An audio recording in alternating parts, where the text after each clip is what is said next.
Hello, you guys.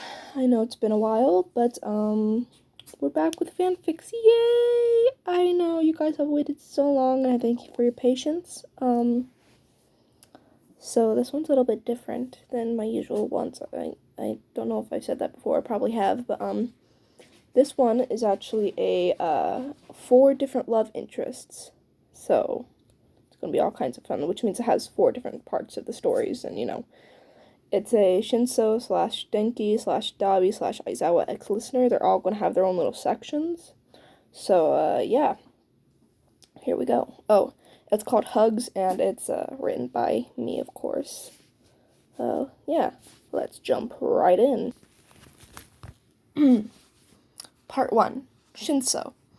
You and your friends were at the haunted house despite your protests.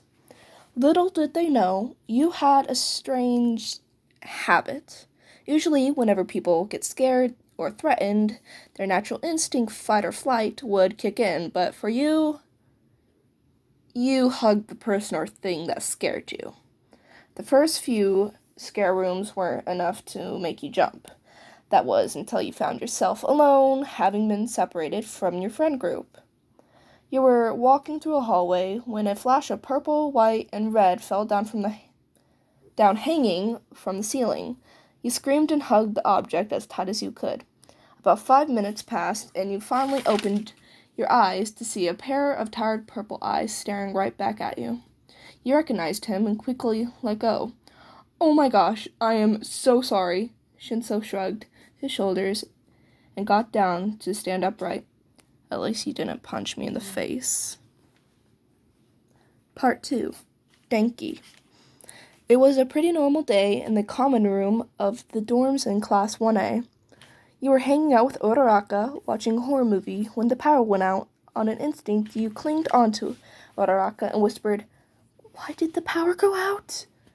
You felt a pair of arms wrap around you.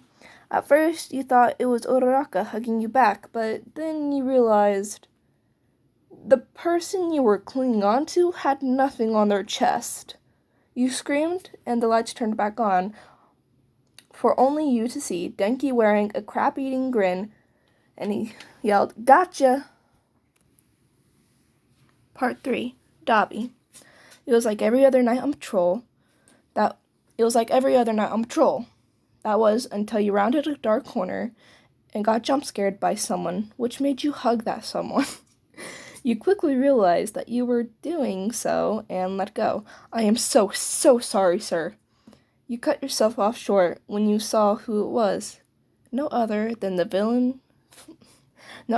flaming villain himself, Dabi. Part 4. Aizawa. You came back home after a tiring day of hero work and expected to be greeted by your husband of 5 years, Shota Aizawa. But when you walked in, he was nowhere in sight. You shrugged it off and started searching the house for him. He was nowhere, but then when you were passing the hallway closet, he jumped out, scaring you in the process. You hugged him and yelled, "Jesus, Shota!" Alright, you guys, that is the end of the 4-part ex-listeners. This is the first one that I've made like this. I did make the Shinso ex-listener / Kirishima ex-listener, but that was a bit different because that's part of a series. If you guys remember the series Love Me.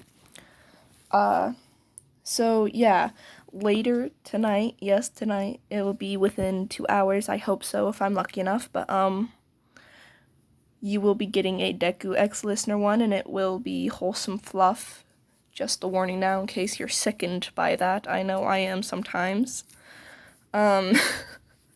Emotions, ew. Anyways. So yeah, I really hope you guys enjoyed this, and come back later if you want to see that Deku one. Bye!